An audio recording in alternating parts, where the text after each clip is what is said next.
Good morning friends, তোমরা সবাই কেমন আছো? আশা করি ভালোই আছো। বাট আমি আজকে খুব একটা ভালো নেই, কারণ একটা জায়গায় যাচ্ছি। জীবনের একটা সিদ্ধান্ত বড় নিয়েই ফেললাম, কারণ অত্যাচার সহ্য করাটা সত্যি একটা বড় অন্যায়। তো চলো আমার সাথে দেখতে থাকো কোথায় যাই।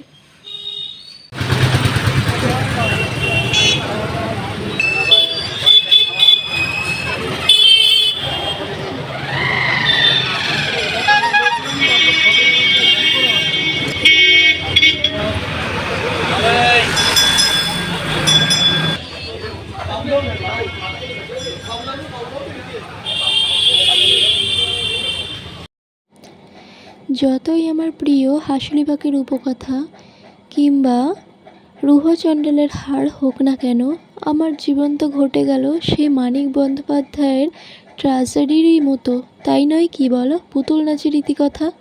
আমি যেন তার হাতের পুতুল, সেই জন্যে সে আমাকে যেমন নাচাচ্ছে আমি তেমনই নাচ করছি। তা না হলে বলো আজকে কেন 5 মাসের শিশুকন্যাকে নিয়ে আমার আসতে হলো থানায়?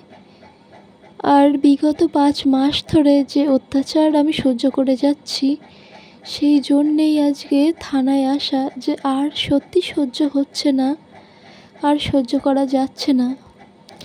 আর তোমরা আমার পাশে থেকো, আমার এই যুদ্ধে সামিল থেকো তোমরা।